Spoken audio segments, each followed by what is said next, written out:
Hi friends, welcome back to Anand education hub. Friends, మనకి ఈరోజు వచ్చినటువంటి ముఖ్యమైన న్యూస్ ఆర్టికల్ మనం చూసుకున్నట్లయితే నిన్న డిఎస్సి కోసం ఇటు సీఎం క్యాంప్ ఆఫీస్ ముట్టడిగా బయలుదేరడం అయితే జరిగింది. దీనికి సంబంధించి అప్డేట్ రావడం జరిగింది. అదేవిధంగా ఇటు తెలుగు పండిట్ సంబంధించి కూడా ఒక లేటెస్ట్ అప్డేట్ అయితే రావడం జరిగింది. ఇంకా మనకి గ్రూప్ 2 సంబంధించి అప్లికేషన్ డేట్ అనేది పొడిగించారు. దానికి ఎంతమంది అప్లై చేశారు, ఒక్కో పోస్ట్కి ఎంతమంది ఈ పోటీ పడుతున్నారు అనేది కూడా చూద్దాం. వీడియోకి వెళ్ళే ముందు ఈ వీడియో కూడా లైక్ చేసి నాకైతే సపోర్ట్ చేయండి. అదేవిధంగా ప్రతి అప్డేట్ మీరు మిస్ అవ్వకుండా ఉండాలంటే ముందుగా నా ఛానల్ సబ్స్క్రైబ్ చేసుకొని బెల్ బటన్ ప్రెస్ చేయండి. ఓకే, ఇక లేట్ చేయకుండా వీడియోకి వెళ్ళిపోదాం. ఇక మనం చూడొచ్చు, కొలువులు అడిగితే కుల్లబొడిచారు. ఇక మనం చూడొచ్చు ఏ విధంగా ఈడ్చుకెళ్తున్నారు అనేది. తార్ రోడ్డు మీద ఈడ్చుకెళ్తుంటే ప్రతి ఒక్కరు కూడా ఈ విధంగా గాయాలైతే అయినాయి. ఈ విధంగా నిరసన తెలుపుతున్నటువంటి అభ్యర్థులని నిర్దాక్షిణ్యంగా ఇటు ఈడ్చిపడేయడం జరిగిందని చెప్పవచ్చు. డిఎస్సి వేయమంటే ఈడ్చిపడేశారు. ఉపాధ్యాయ పోస్టుల భర్తీకి మెగా డిఎస్సి నిర్వహించాలని నిరసనకు దిగిన నిరుద్యోగులను పోలీసులు ఈడ్చిపడేశారు. ఎక్కడికక్కడే అరెస్టులు చేశారు. పోలీసులతో జరిగిన గులాటలో నిరుద్యోగులు గాయపడ్డారు. గత ఎన్నికల ముందు ప్రతిపక్ష నేతగా జగన్ ఇచ్చిన మెగా డిఎస్సి హామీ నెరవేర్చాలని బుధవారం భారత ప్రజాతంత్ర యోజన సమాఖ్య డివైఎఫ్ఐ చలో సీఎం క్యాంప్ కార్యాలయం ముట్టడికి పిలుపునివ్వడం జరిగింది. నిరుద్యోగులు సీఎం క్యాంప్ కార్యాలయానికి వెళ్లకుండా అడ్డుకునేందుకు గాను విజయవాడ తాడేపల్లిలో ప్రభుత్వం భారీగా పోలీసులను మోహరించడం జరిగింది.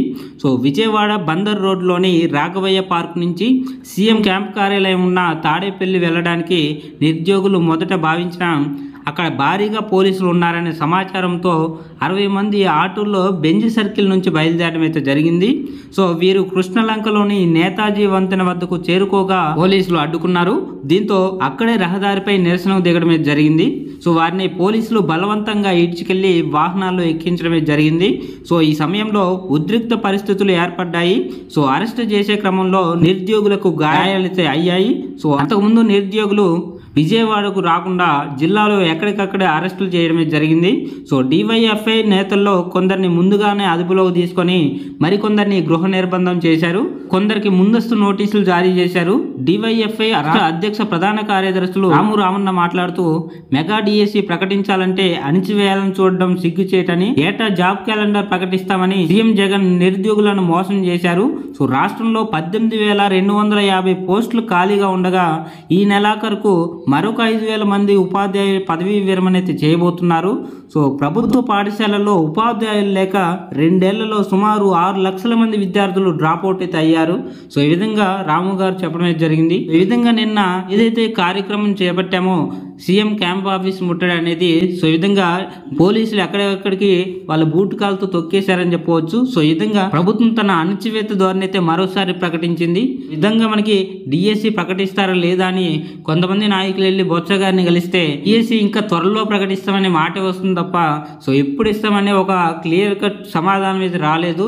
ఇంకా త్వరలో అనేది ఎప్పటికి ముగుస్తుందో తెలియదు. ఇక ముగిసేదల్లా వారి ఎలక్షన్ తర్వాత వాళ్ళని ఇంటికి పంపించిన తర్వాతే ఈ త్వరలో అనే మాట ముగుస్తుందనైతే చెప్పవచ్చు. కాబట్టి ప్రతి ఒక్కరు కూడా ఆలోచించి ఓటేయండి వచ్చే ఎన్నికల్లో.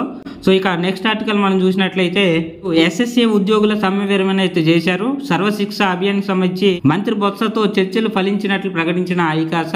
ఈ విధంగా చర్చలు ఫలించడం వల్ల ఈ ఎస్ఎస్ఏ ఉద్యోగులు సమ్మె విరమించారు.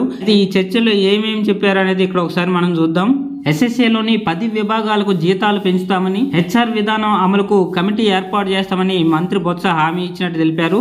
అదేవిధంగా సమ్మె సమయంలో ఇచ్చిన ఉద్యోగ తొలగింపుల ఆదేశాలను వెనక్కి తీసుకుంటామని చెప్పారు. ఇంకా part time art, craft, drawing సిబ్బందిని వృత్తి విద్యా టీచర్లుగా మారుస్తామని వెల్లడించడం జరిగింది.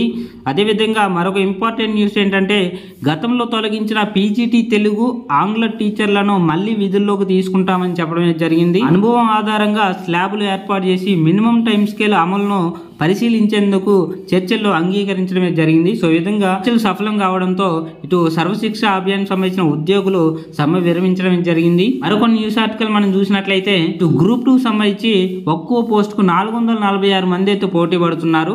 గ్రూప్ 2 దరఖాస్తుల స్వీకరణ గడువు అనేది పొడిగించడం జరిగింది. ఏ ఒక్కరి అప్లికేషన్ కూడా సజావుగా సాగలేదు. కాబట్టి ఇటు అప్లికేషన్ కి ఇంకా సమయం కావాలనైతే కొద్దిగా ఒత్తిడి అయితే రావడం జరిగింది ప్రభుత్వానికి. ఈ నెల 17 వరకు పొడిగించినట్లు ఏపీఎస్సీ కార్యదర్శి అయితే చెప్పడం జరిగింది.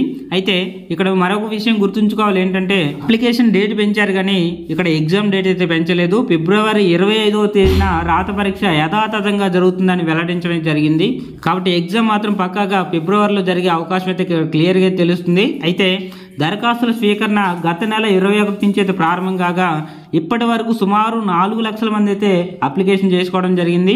ఇక గ్రూప్ 2 కింద ప్రకటించిన 897 పోస్టుల్లో ఎగ్జిక్యూటివ్ నాన్ ఎగ్జిక్యూటివ్ కలిపి ఇటు ఒక్కో పోస్టుకు 446 మంది అయితే పోటీ పడుతున్నారు. ఇక ఈ 17వ తారీఖు కూడా ముగిస్తే అప్పటికి ఇంకా అభ్యర్థుల సంఖ్య అనేది భారీగా పెరిగే అవకాశం అయితే ఉంది. సో ఈ విధంగా ఇప్పుడు గ్రూప్ 2కి ఒక్కో పోస్ట్కి ప్రెజెంట్ అయితే 446 మంది పోటీ పడుతున్నారు.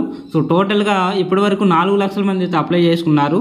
ఇక 17వ తారీఖు వరకు ఉంది కాబట్టి కొంతమంది అప్లై చేసుకునే అవకాశం అయితే ఇక్కడ ఉంది. సో మరొక అప్డేట్ వచ్చిన తర్వాత మీకు అందిస్తాను ఫ్రెండ్స్. సో ఈ వీడియో కనుక మీకు నచ్చితే ఖచ్చితంగా లైక్ చేసి నాకైతే సపోర్ట్ చేయండి. ప్రతి అప్డేట్ మీరు మిస్ అవ్వకుండా ఉండాలంటే ముందుగా నా ఛానల్ సబ్స్క్రైబ్ చేసుకొని బెల్ బటన్ ప్రెస్ చేయండి. Okay, thank you for watching.